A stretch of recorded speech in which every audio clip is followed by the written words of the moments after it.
নির্বাচন নিয়ে যখন টানাপড়া, যে নির্বাচন আদৌ হবে কি হবে না, নাকি নির্বাচনের তারিখ আবারও পেছানো হবে, এ নিয়ে যখন জল্পনা কল্পনা, তখন হাবিবুর রহমান হাবিব হুঁশিয়ারি দিয়ে বলছেন, আগামী বছর ফেব্রুয়ারির মধ্যে জাতীয় সংসদ নির্বাচন না হলে বর্তমান অন্তর্বর্তী সরকার থাকবে না।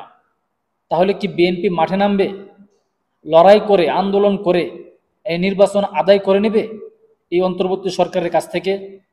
আপনারা কি মনে করেন কমেন্টে জানাবেন। আর যদি মনে করেন ভিডিওটি গুরুত্বপূর্ণ, তাহলে সর্বোচ্চ শেয়ার করবেন। তিনি বলছেন, ছাত্ররা বিপথে চলে গেছে, তারা বিএনপিকে চাঁদাবাজ বলে, কিন্তু সবচেয়ে বড় লুট করছে জামাতে ইসলাম। মানে ছাত্ররা এখন চলে গেছে বিপথে, তারা সঠিক পথে নাই, উল্টা পথে গেছে। আর সবচেয়ে বড় লুটেরা হচ্ছে জামাতে ইসলাম, এমনই মন্তব্য করলেন। তিনি বললেন, ছাত্রদের দল এনসিপিও লুট করছে, সারা দেশে এনসিপির পথযাত্রায় সরকার খরচ করছে এমন অভিযোগ করে তিনি বললেন, একসময় এসব খরচের হিসাব দিতে হবে।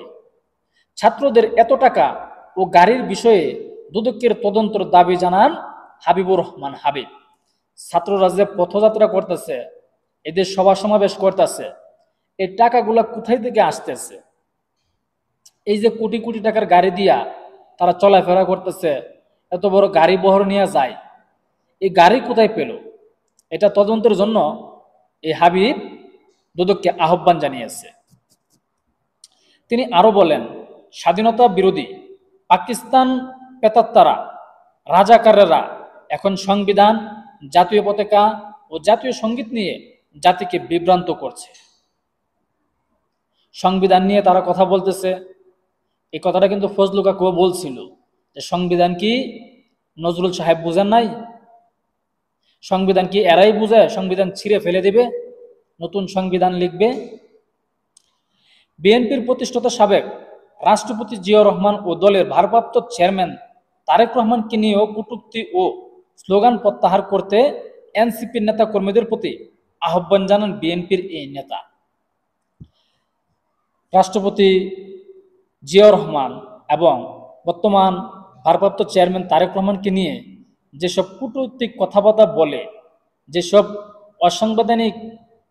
অসাংবাদিত আচরণ ব্যবহার করে, এসব ব্যবহার যেন তারা না করে আহ্বান জানিয়েছে, এবং তার জন্য তাকে আহ্বান জানাইছে যে এসব উল্টাপাল্টা কথা বাদ দিয়া অনুপ্রেরণা অনুগতভাবে রাজনৈতিক কার্যক্রম পরিচালনা করেন। পাশাপাশি বলছেন যে ছাত্রদের দলও লুট করছে, এটা কিন্তু সত্য।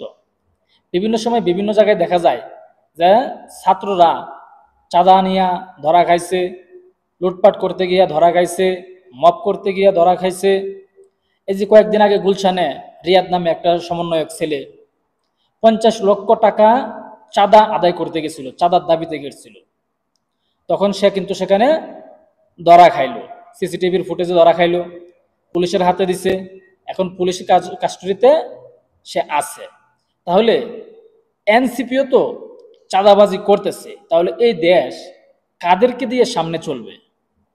এই লুটেরার দেশে কি এভাবেই চলবে? তো আপনারা কি মনে করেন কমেন্টে জানাবেন যে এসব চাঁদাবাজি, সন্ত্রাসবাদী, এগুলা বন্ধ করতে হলে কোন সরকার দরকার, কার হাতে দেওয়া দরকার দেশ?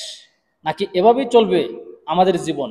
আপনার আমার পরিশ্রমের টাকা চাঁদাবাজিরা লুটপাট করে বাড়িতে বিল্ডিং করে, আর আপনি আর আমি গাম জড়িয়ে ভাত খাইতে পাই না।